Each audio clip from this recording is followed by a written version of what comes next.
arquitectos de la modernidad. Esto es para recordar y para poder apropiarnos de esta frase, ¿no?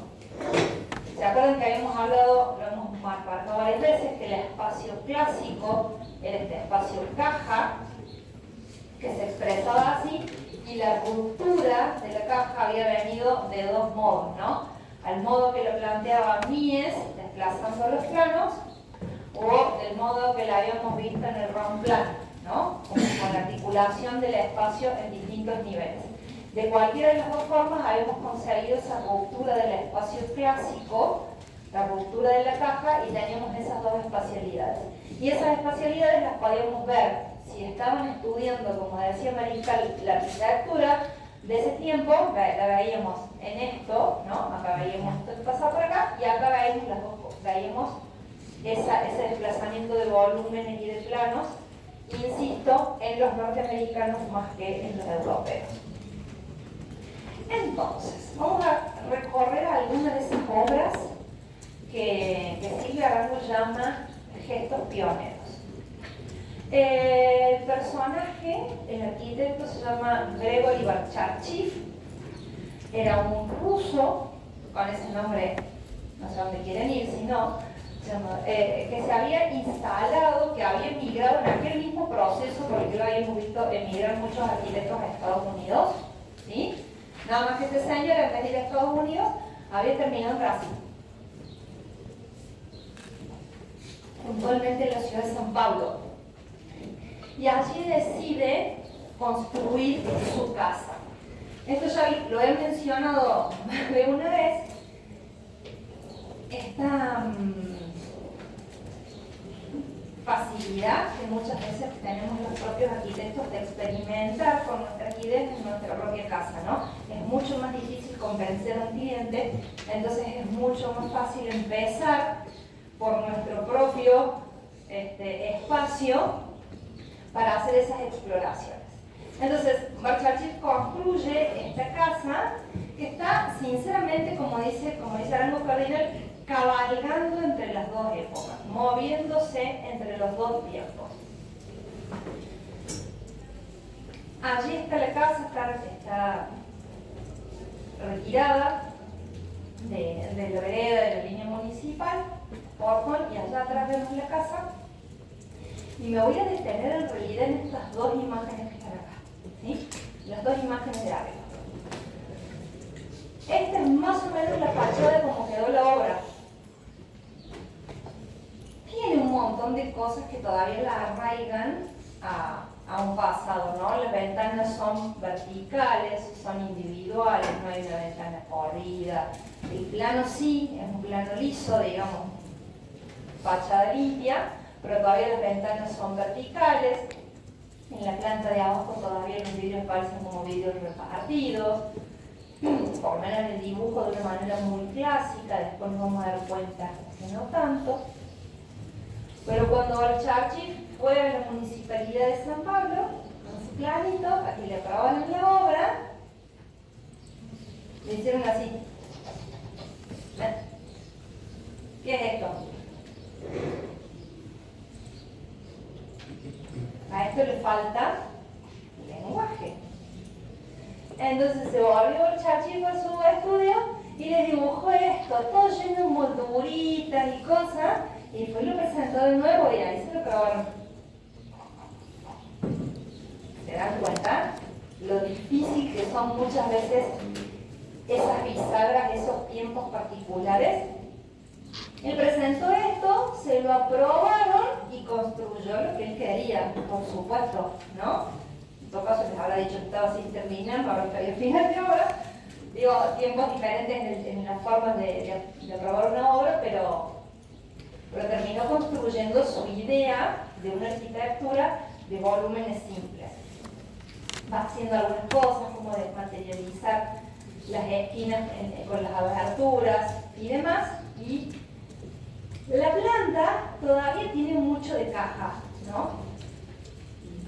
En la planta todavía vemos una planta muy particionada, ¿no? Vemos un espacio abierto, pero después en la espacialidad empiezan a aparecer algunos juegos interesantes, y acá todavía hay como cosas tradicionales, ¿no?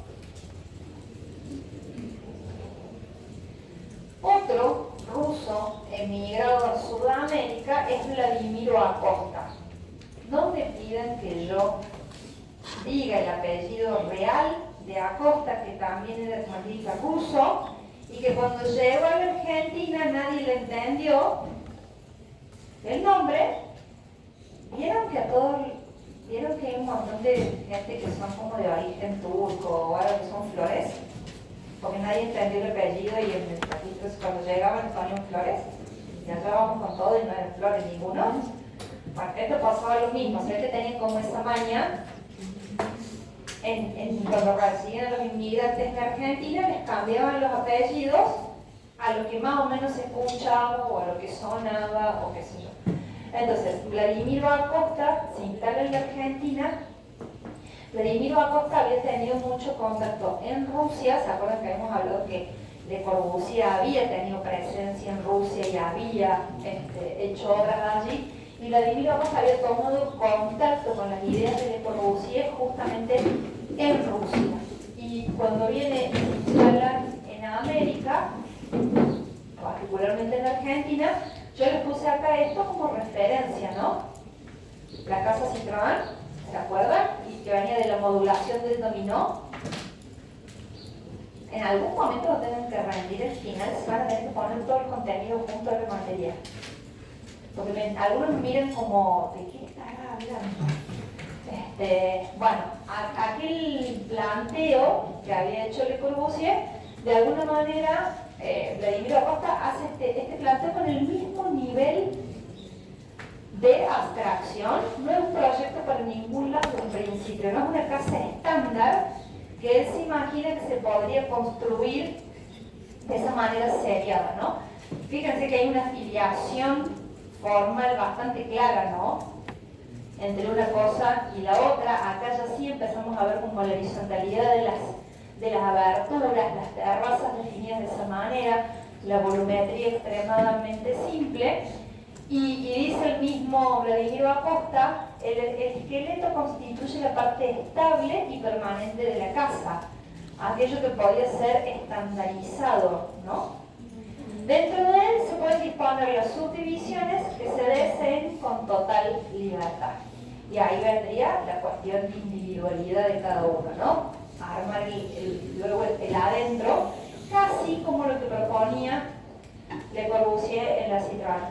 Después cuando lo encontremos a Vladimiro Acosta más maduro, en otro tiempo, vamos a ver que estas cosas que aparecen por acá tienen que ver con un profundo estudio que él hace de los aspectos bioclimáticos, ¿sí? Es un adelantado casi de su época, entonces va a ir generando parasoles, va a ir generando terrazas y una cantidad de cosas que van a mejorar la eficiencia de los edificios súper temprano, cuando, no sé, parece que ahora descubrimos la pólvora, ¿no? Con la terraza verde y no sé qué, y esta gente en los 20 estaba pensando lo mismo. ¿La conocen esta? ¿Sí? ¿No? ¿Nunca nadie se les presentó? ¡Qué bueno! Conocen por primera vez. Vamos a empezar por el personaje dueño de la casa, Victorio Campo. Victorio Campo es una de las personas que se ocupa de traerlo a Le Corbusier en el 29. Encabezaba de alguna manera un grupo de intelectuales, una especie de élite intelectual sumamente formada de su época en la ciudad de Buenos Aires, que ya se los voy a mostrar acá. Formaron luego la revista Sur, ella y otros intelectuales de la época. Y Victorio Campo quería ser moderna. ¿Vieron cuando a vos dicen que quieres ser cuando seas grande? Quiero ser moderna. ¿Sí? Más o menos esa era doña Victorio Campo.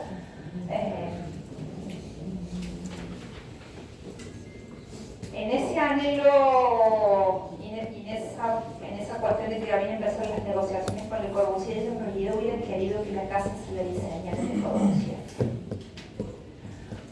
Pero en tanto eso no sucedía, lo contrata Alejandro Bustillo. Alejandro Bustillo, el que había hecho el Yao Yao de Bariloche, los hoteles de turismo de Mar del Plata, el Banco Nación de la República, el Banco de la República Argentina al frente de la Plaza de Mayo, que es absolutamente historicista, un arquitecto que no hacía arquitectura moderna. No le entendía tampoco, creo que no le interesaba salir de lo que él sabía hacer. Pero como pertenecía a este mismo grupo social, que Victoria Ocampo acepta el encargo. Y dice allí, arriba, Victoria contrató a Alejandro Bustillo, a quien le dio rígidas indicaciones provenientes de su gusto personal. O sea, ¿vieron el cliente que casi que te trae el proyecto listo y te dice, vos fírmalo? ¿Alguna vez escucharon que eso pasa? Bueno, esto es más o menos lo que pasó en aquella época. La casa tiende a tener un lenguaje moderno, pero miren la planta de la casa no es moderna, la planta está absolutamente particionada, ¿no? Es una caja totalmente particionada, que después vamos a ver, tienen esa escalera, en esta escalera y en este espacio, el único gesto de articulación o de ruptura de la caja, ¿no? De articulación vertical o de ruptura de la caja. En la escalera, ni más ni menos. El resto es que solamente es como un lenguaje despojado, pero que todavía, como les insisto, como en la casa de Barchachis, ¿no? Las ventanas, si bien están horizontales, no llegan a ser una ventana corrida, acá todavía persiste la verticalidad. Los volúmenes simplemente son los que se han depurado. Y esto es lo que dice más adelante en el tiempo Bustillo de la señora. Victoria era una coqueta que siempre se salía con la suya. Esta casa parece una maqueta, con jirafas.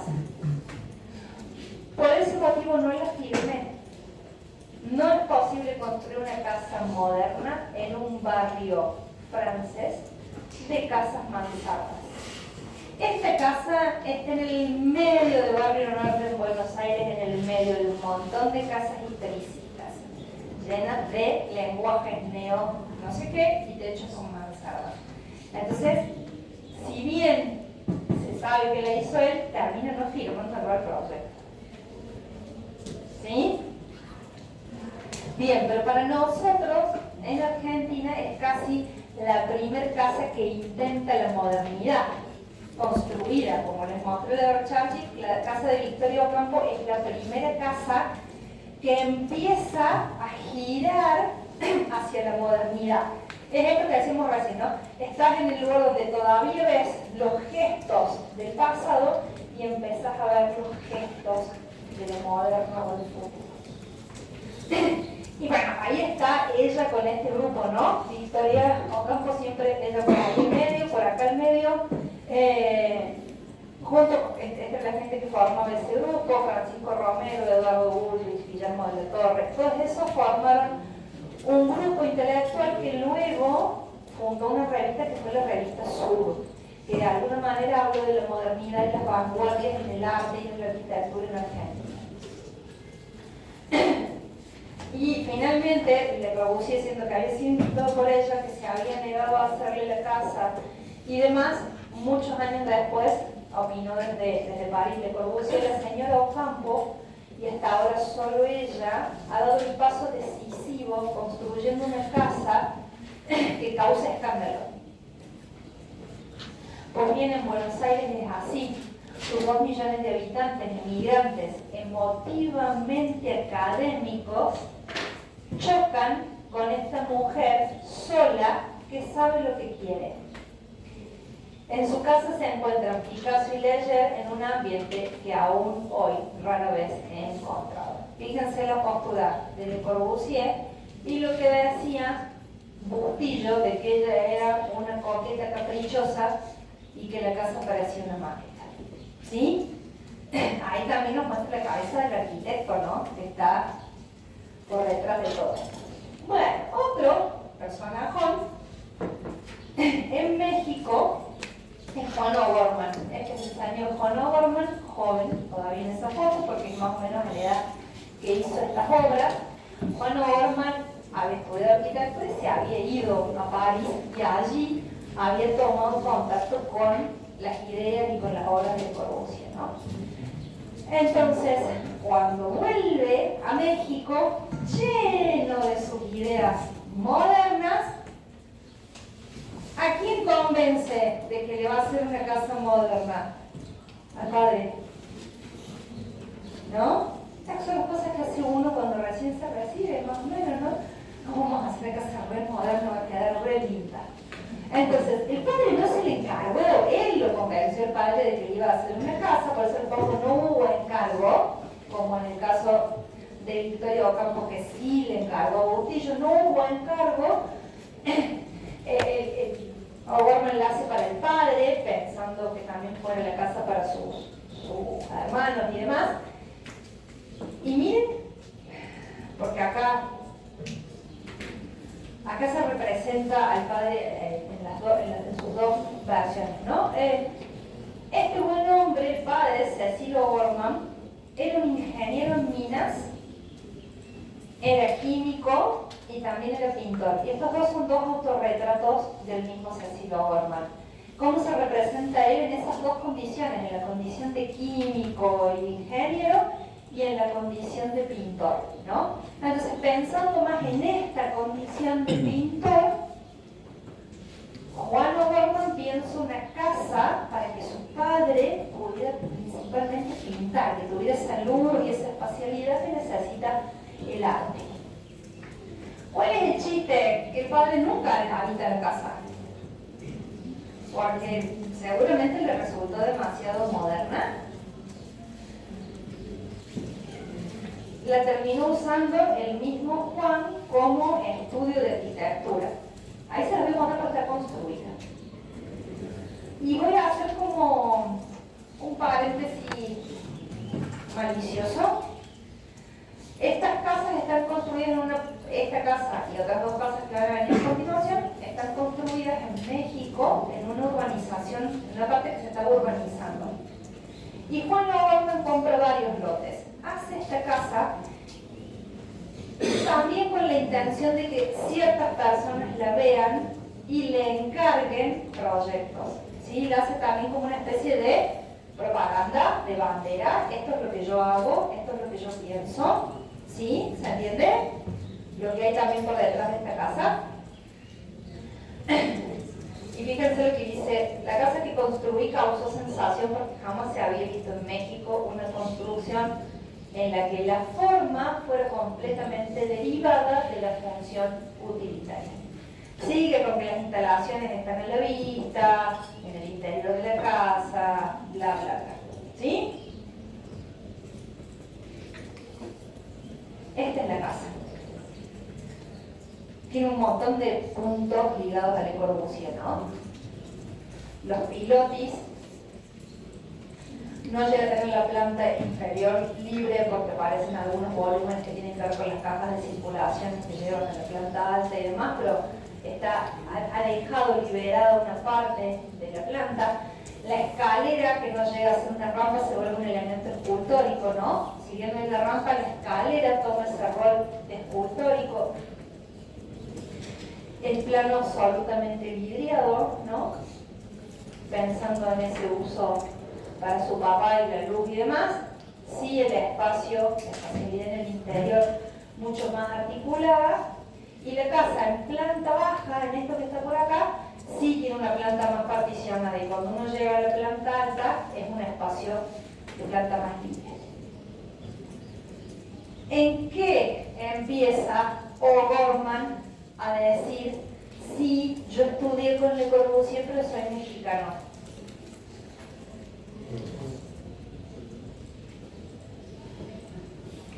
Los colores, ¿no? ¿Cómo hubiera sido esta casa puesta en París o puesta en Francia? Blanca, ¿no? Si hubiera estado en el hemisferio norte, hubiera sido blanca. Overman ya no puede, o sea, no puede negar esa cosa de tupí o no tupí, o sea, ser realmente mexicano, por más que sea moderno. ¿Y en quién estaba pensando que le dieran la casa? En estos dos personajes, en Frida Kahlo y Diego Rivera, que se habían casado en el 29. Frida era amiga de Juan O'Gorman desde chica, ¿sí? Desde la infancia. Y él los lleva a conocer la casa que había hecho para Cecil, aunque nunca la había visitado su papá. Entonces acá sí hay encargo y le piden eso. Dos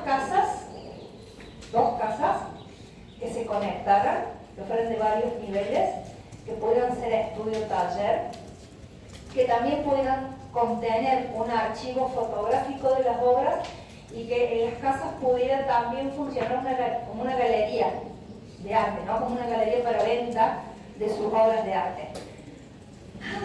Parece que el programa no se termina nunca, porque aparte hay que crear el programa de vivienda, ¿no? Estas personas iban a vivir en esas casas. Entonces lo que va finalmente proyectar, está muy próxima esta casa a la otra que yo les mostré, son estas dos unidades. Ahora lo vamos a ver en vivo y en directo, pero me gustó ponerle la maquetita acá con las dos unidades, porque de alguna manera la obra que tiene en la cabeza pensando en los pintores Juan O'Gorman es esta. ¿Se acuerdan que la vimos? La Casa aux Enfants, ¿sí? De Le Corbusier, de ese primer tiempo de Le Corbusier, que apelaba a estos techos industriales para permitir el ingreso de la luz, que tenía estos enormes paños videados, como tiene todo esto por acá, que incluso llegaba a tener el techo con ingreso de luz. O'Gorman no lo realiza, pero toma todos estos conceptos y de alguna manera los relabora en estas dos casas que construye para Diego Rivera y Frida Kahlo. Y ahí están las casas, así se ven en planta baja, digamos. Fíjense, las dos son absolutamente libres en la planta baja, están apoyadas sobre el pilotis, solamente tocan el suelo las circulaciones y las instalaciones, y acá están los dos bloques, donde también se sigue permeando su ADN mexicano, ¿no? El color, el cerco está construido con maderas de una forma más aleatoria. Hay un montón de elementos que me empiezan a hablar de lo mexicano, y así se ven un poco estas dos unidades por dentro. Por este puente se conectaban desde la parte alta. Ven que aparecen de nuevo elementos escultóricos, como esta escalera que es la que va por acá, esta escalera que está ahí, en este volumen, que de nuevo no llega a ser rompa, pero toma esa idea del paseo arquitectónico, esta escalera que parece flotar por acá, y el espacio que está pensado como para galería de arte también, ¿no? Como para estudio y galería de arte al mismo tiempo, el ingreso de luz, la materialidad al desnudo, ¿no? Es una losa hecha con elementos cerámicos, y allí están a la vista con esa impronta como industrial que tenía ese techo, que tenía que ver con esa especie de serrucho que tienen las industrias, las obras del mismo Diego Rivera expuestas. Y después a mí me llama particularmente la atención, pero esto tiene que haber sido claramente parte del encargo, el menosprecio por el dormir, por el comer, ¿no? Son espacios subsidiarios, como que esta gente entraba al dormitorio a dormir porque estaba muerto de sueño, nada más, no porque el dormitorio fuera un espacio ni de relajación, ni de esparcimiento, ni lo que es el dormitorio, chicos. Yo no me quedo acá adentro ni 10 minutos, ¿no? Es estrecho, chico, porque todo tenía que estar, ese es el encargo, todo tenía que estar priorizado, el espacio para el arte, el espacio para la pintura, que allí era donde ellos sí permanecían, ¿sí? Miren, incluso acá, después cuando cortemos lo voy a mover un poquito el proyector. Ven que acá hay como un medio nivel, ¿se alcanza a ver ahí? desde ese nivel es este, o sea, el espacio de estar sí está concebido de permanencia diurna. Acá está como una especie de estar que balconea sobre ese otro espacio más, pero el dormir, el comer, o sea, el preparado de la comida está totalmente desestimado, ¿sí? Bien, eso es lo que tiene que ver con México, y vemos un par de obras en Uruguay que tienen que ver con ese mismo tiempo, y volvemos a lo mismo, los arquitectos haciéndose sus propias casas. Este es Emilio Julio Vilamajo, un uruguayo que va a construirse su propia casa en la ciudad de Montevideo, en un sector muy lindo de Montevideo. En ese momento, hoy es un sector muy lindo, en ese momento es un sector en desarrollo. Por eso les puse una foto de la casa como recién construida y una foto de la casa en su contexto más o menos actual. Hay como hasta más árboles, hasta difícil sacar la foto hoy. Las mías están llenas de plantas adelante.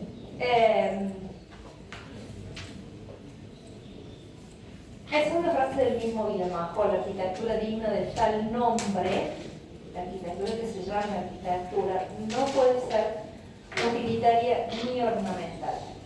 Todo ademán humano, toda acción humana es el resultado de una complicada asociación de ideas. Y el trabajo bien hecho está definido desde tiempo antiguo como una alianza de lo bello, lo cómodo, lo sólido y lo económico. No hay necesidad de satisfacer, sino una serie de necesidades aparentemente sucesivas y en orden jerárquico. Lo lírico es la función humana, al igual que el andar y respirar. No podemos, por consiguiente, acercar la posibilidad de una elección entre una arquitectura utilitaria y una arquitectura puramente ornamental. Rompe esa idea de lo netamente funcional de la modernidad. Y les decía que de alguna manera, cuando empecé, los uruguayos están mucho más influenciados y ligados a la arquitectura del RAI que a la arquitectura europea, ¿sí? Mientras veíamos a estos personajes mucho más influenciados por Le Corbusier, vamos a ver que los uruguayos están mucho más influenciados por las ideas de RAI, por los planteos de RAI. Entonces ya la casa en sí misma, ahí les voy a mostrar la próxima imagen que se ve más claro esto de lo de RAI. El primer punto que no sé por dónde entro. El primer gesto raikiano que tiene la casa es no encontrar el acceso a la casa. A la casa voy a entrar por acá, y voy a recorrer este patio, y después voy a recorrer otro patio, y recién después voy a entrar a la casa. ¿Sí? Voy a hacer un recorrido, una sucesión de espacios abiertos para poder llegar a la casa.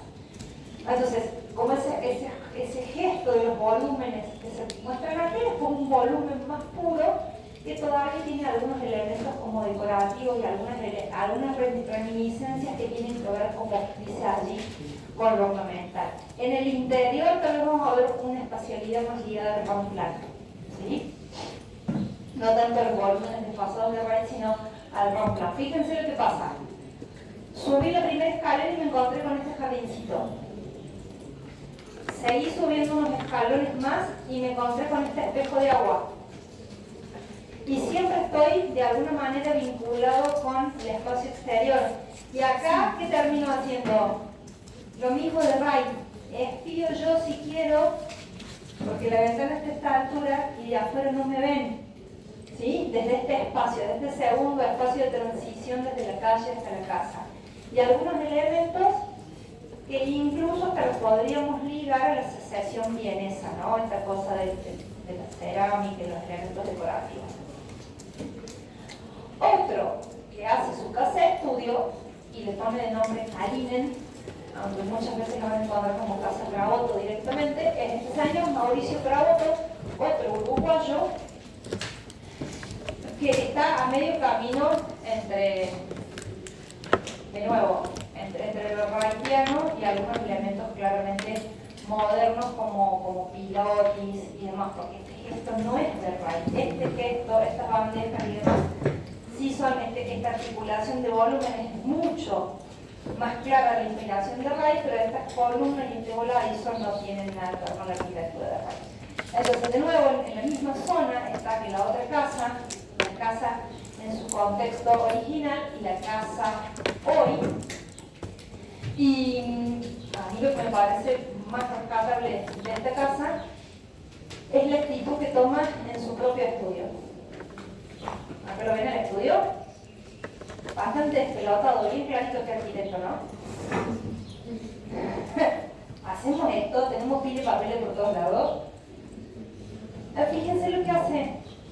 Una losa casetonada y la deja al desnudo. Es la primera vez que vemos una losa casetonada dejada al desnudo sin un cielo raso.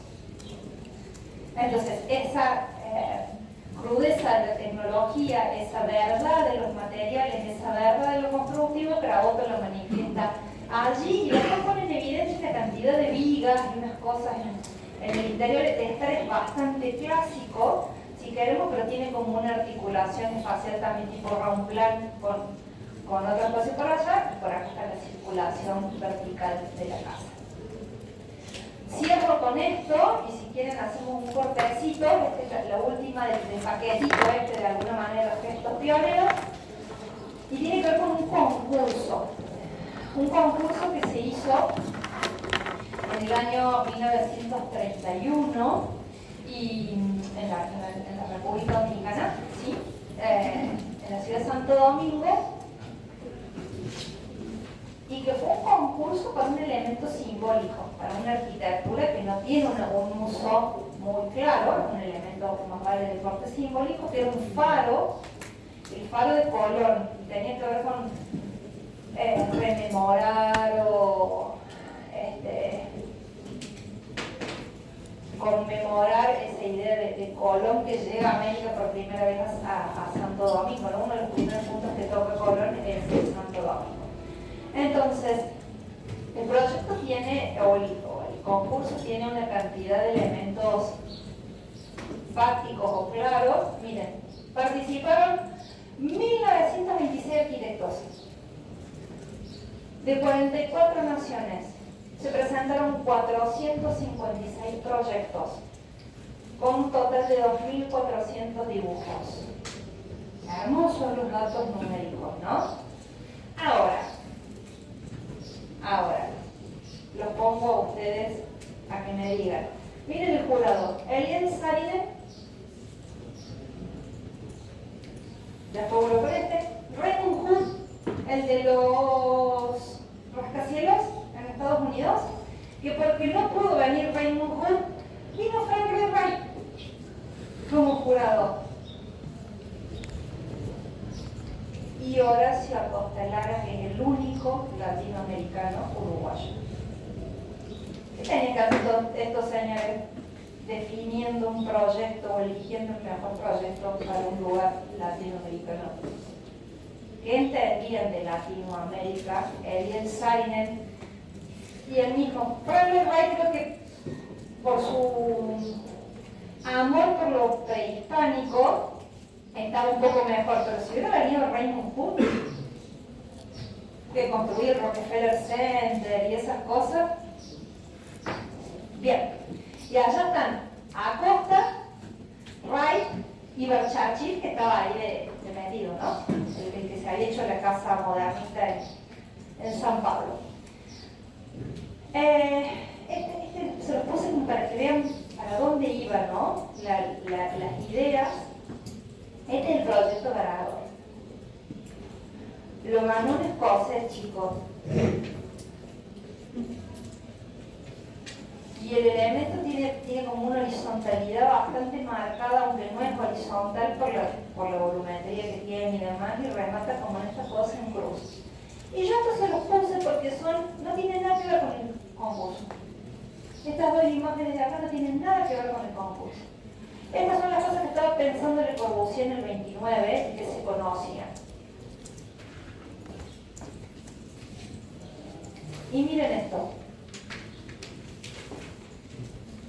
Estas cosas en cruz, estas disposiciones monumentalistas que tenía Le Corbusier en su pensamiento de ese tiempo. Este es el proyecto para Río, este es el proyecto para San Pablo, en Brasil. ¿Se acuerdan que se les mostré cuando vimos un poco del urbanismo de Corbusier? Este es el gran cordón ese que se imaginó para Río de Janeiro. Esta es la ciudad universitaria de Río. Ven que, y aquellas frases de Silvia Arango,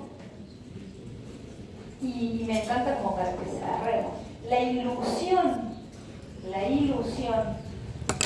del panamericanismo como expresión de la unidad de los pueblos de América dio vida a uno de los concursos más singulares de la historia hemisférica, el palo de Córdoba. Pero piensen, la ilusión de lo panamericano, no la realidad, la ilusión de que había un pensamiento panamericano. ¿Sí? Bien. Váyanse 15 minutos.